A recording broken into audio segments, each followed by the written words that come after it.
নমস্কার, বাংলা বাজারে সবাইকে স্বাগত। আমি অনিকেত চট্টোপাধ্যায়। শুরু করছি আমাদের অনুষ্ঠান মতামত।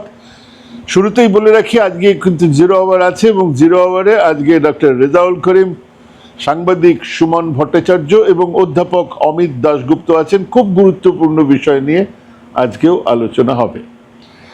শুরু করছি আমাদের অনুষ্ঠান মতামত। বাংলার রাজনীতি 180 ডিগ্রি টার্ন নিচ্ছে, বুঝতে পারছেন?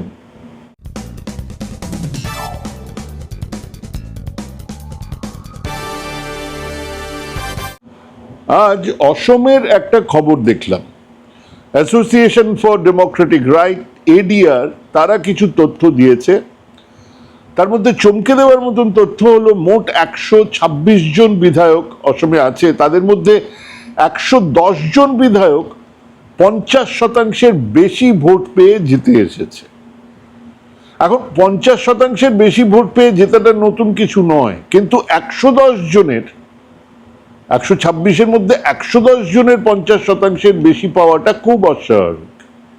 না, আমি ভোট লুটের ইত্যাদির কথা বলছি না, সেরকম বড় অভিযোগ অসমের কংগ্রেসও করেনি। আসলে গোটা রাজ্যে আপাতত বাইনারি কংগ্রেস বিজেপি নয় অসমে।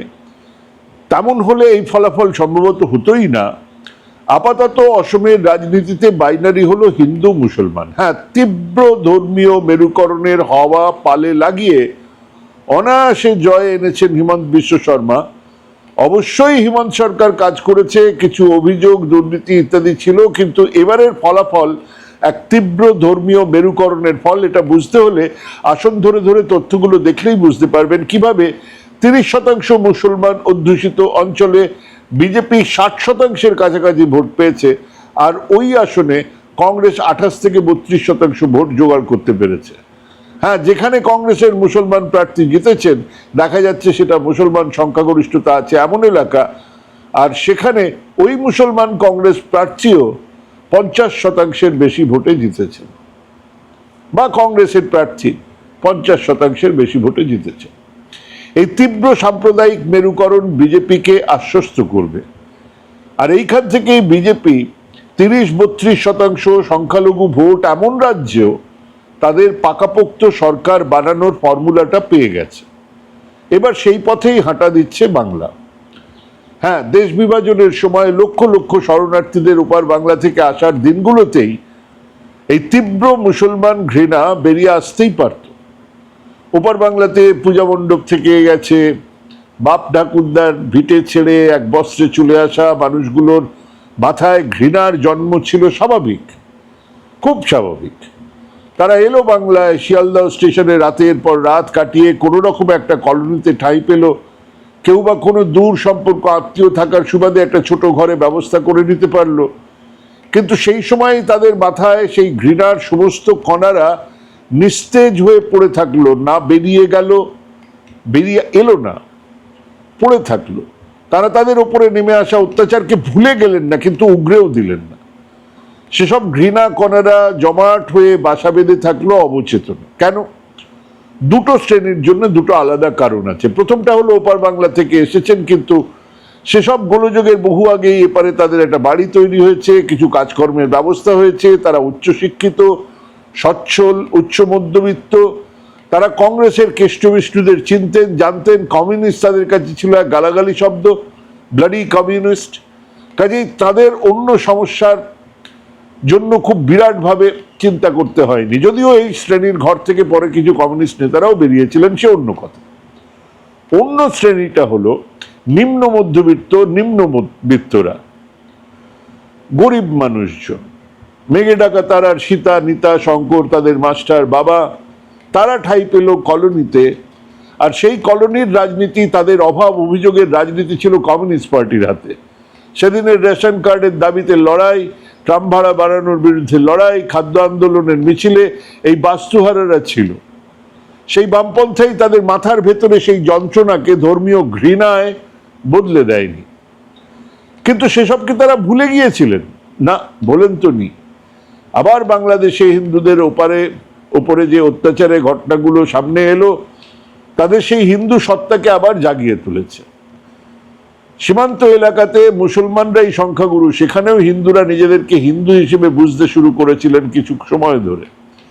এবারের নির্বাচনে সেই সব আগল ভেঙে বাঙালির হিন্দু সত্তা একেবারে সামনের সারিতে।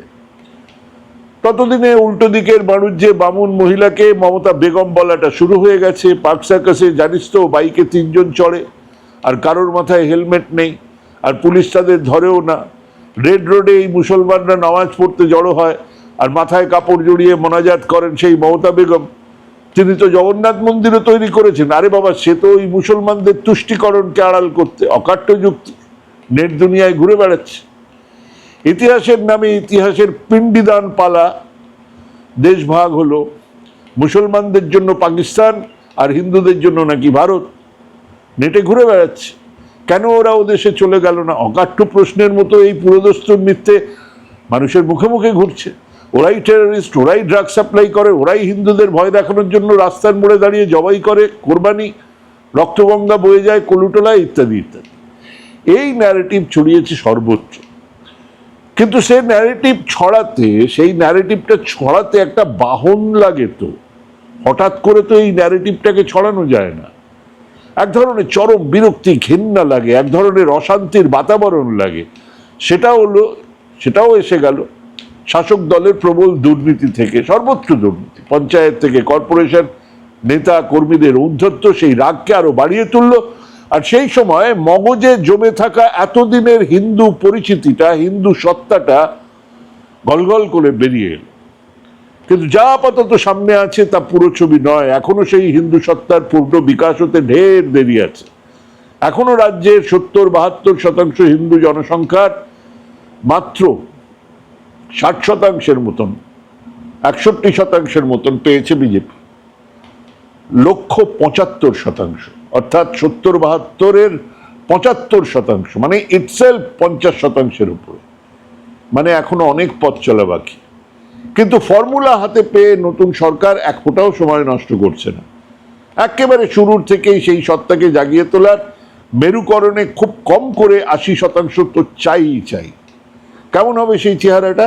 170টা আসনে হিন্দুদের 54-55% ভোট পেয়ে নিশ্চিতভাবে জিতবে বিজেপি। ওই আসনগুলো কোথাও যাবে না, মানে সংখ্যাগরিষ্ঠতা নিশ্চিত। ওই সংখ্যাগরিষ্ঠ সেই ওনারাই নিশ্চিত করবে বিজেপির জয়। মাত্র কদিন আগে সংকল্পপত্র জারি হয়েছিল, তাতে বহু কথা ছিল। ওই একবারও তো কেউ বলতে পারবেন যে সেখানে 1950 সালে স্লটার হাউস অ্যাক্টকে সামনে রেখে ঠিক কোরবানির আগে প্রকাশ্য কোনো রকম স্লটার বা গরু কাটা যাবে না, এই ফতোয়া জারি হলো? সেখানে বলা ছিল, কিন্তু জারি হলো কাদের জন্য? মুসলমানদের জন্য।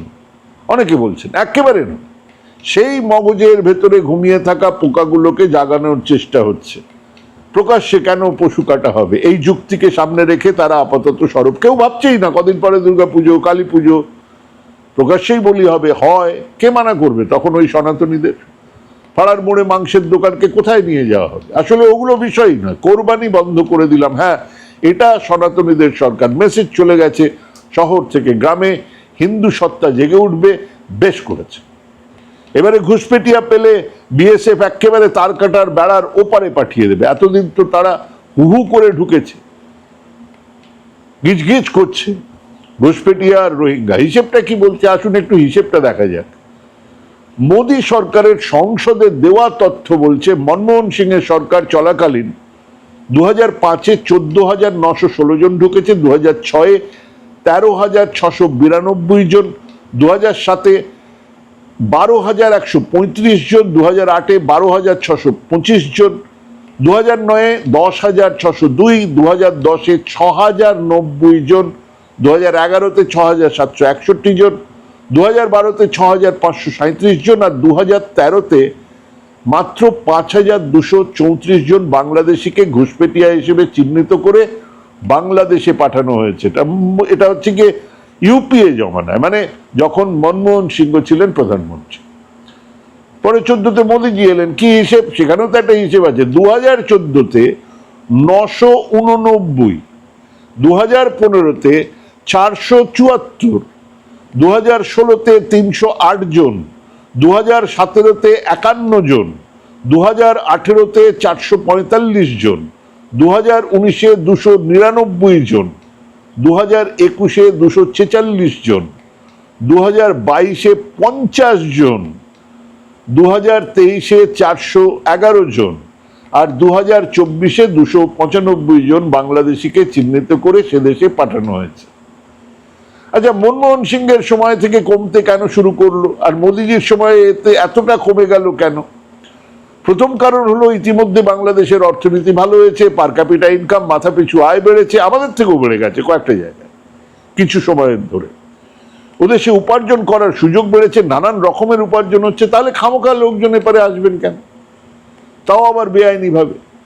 মোদিজির জামানাতে তার সঙ্গে এদেশে বাড়তে থাকা মুসলমান ঘৃণাও আর একটা কারণ, যার ফলে এই অবৈধ বাংলাদেশিরা এখানে ঢুকে পড়তে দ্বিধাবোধ করছে, দুবার ভাবছে, ঢুকে পড়াটা কমেছে। যেখানে সারা ভারত থেকে গত কয়েক বছরে গড়ে 150 ঘুষপেটিয়া ধরা পড়ে, যাদের মধ্যে আবার কেউ হয়তো ত্রিপুরা, কেউ অসম, কেউ বাংলা সীমান্ত দিয়ে ঢুকেছিলেন, সবাই বাংলা দিয়ে ঢুকেছিলেন এরকমও না। এরকম একটা অবস্থা, এক বিরাট পালাবদলের পরে এই ঘুষপেটিয়া নিয়ে মুখ্যমন্ত্রীর এতটা উচ্চকিত কথাগুলো বলার প্রয়োজনীয়তা কোথায়? সেই মগজের অনেক তলায় ঘুমন্ত পোকাগুলোকে জাগিয়ে তোলা। হ্যাঁ, সেভাবেই আগামী দিনে বিজেপির এবারের 46% অনায়াসে হয়ে উঠবে 52, 53, 55%, এবং যারা ইতিমধ্যেই বিজেপিতে আছেন, যারা এখন যাচ্ছেন, যারা পরে যাবেন, সেই বিরাট হিন্দু ভোটের বিরুদ্ধে থাকবে সংখ্যালঘু মুসলমান ভোট। সেটাকেও আগামী দিনে ডিলিমিটেশন করে মুসলমান অধ্যুষিত আসনের সংখ্যাকে কমিয়ে 47-50 করে তোলার নীল নকশা ইতিমধ্যেই তৈরি হচ্ছে। মানে খুব সোজা, ওই 50টা আসনে জিতুক না মুসলমান মানুষজন, ওই আইপিএফ, কংগ্রেস, তৃণমূল কংগ্রেস আর কমিউনিস্ট নেতারা। বাকি 244টা আসনে, 244, সেখানে জিতবে বিজেপি। হ্যাঁ, বাংলার বাইনারি ভাঙছে, হুড়মুড় করে ভাঙছে, ফলতার ভোটও সেই কথাই বলে দিল আমাদের। আপাতত পশ্চিমবঙ্গের রাজনীতির মেরুকরণ আর কংগ্রেস সিপিএম তৃণমূল, কংগ্রেস সিপিএম বা সিপিএম তৃণমূল বা তৃণমূল বিজেপি নয়, এখন নতুন বাইনারি হিন্দু মুসলমান। হ্যাঁ, এই বাংলাতে এই বাইনারি চলতে থাকলে আগামী বিধানসভাতে কম বেশি 180-90টা আসনে বিজেপির প্রার্থীরা ওই রকম 55, 60, 65% ভোট পাবেন। হ্যাঁ, যদি বিজেপির এই রাজনৈতিক সমীকরণটাকে বুঝে, যদি মাঠের লড়াইটাকে ভাত কাপড়, শিক্ষা, স্বাস্থ্য, চাকরির দিকে নিয়ে যাওয়া যায়, একমাত্র তখনই এই সমীকরণ ভাঙা যাবে। না হলে বাংলার রাজনীতি যেদিকে টার্ন নিচ্ছে, তা বিজেপির পাকাপোক্ত শাসনকেই ধরে রাখবে। ভাবুন, ভাবুন, ভাবতে থাকুন, ভাবা প্র্যাকটিস করুন। ভালো থাকবেন, সুস্থ থাকবেন। আজকে এখানেই শেষ করছি। নমস্কার।